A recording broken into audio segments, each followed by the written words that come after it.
এই আলু পটল সিম ভাইয়া টমেটো কত করে কেজি? টমেটো আপনার জন্য 80। আর গাজর? গাজর শুধু একমাত্র আপনার জন্য আপু, বুঝছেন? 30 টাকা রাখবেন। আমাকে 1 কেজি গাজর দিবেন। আচ্ছা ঠিক আছে। ভাইয়া আমার 1 কেজি সিম দেন তো। আচ্ছা ভাই দিতেছি। ভাইয়া কি ভালো। আমার 1 কেজি আলু দেন। 1 কেজি আলু না? হবে, হ্যাঁ। দিতেছি। ভাই আমার একটু বেগুন দেন না। 1 কেজি বেগুন। আচ্ছা ভাই। ভাই 1 কেজি মূলা দিয়ে। মূলা আচ্ছা আচ্ছা। ভাই আগে আপনি আমার সিম দেন। দিতেছি ভাই, 1 মিনিট দাঁড়ান, সবারই দিতেছি, সবারই দিতেছি, দাঁড়ান, দাঁড়ান। আরে ভাই আমার সিম দেন না। হয়, দিতেছি, 1 মিনিট ভাই এই ধনিয়া পাতার বেগুন দিয়ে আমার দিয়ে দেন ভাই।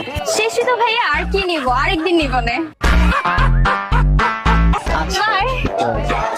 ঠিক আছে ভাই। আচ্ছা ভাই, আমার আইসা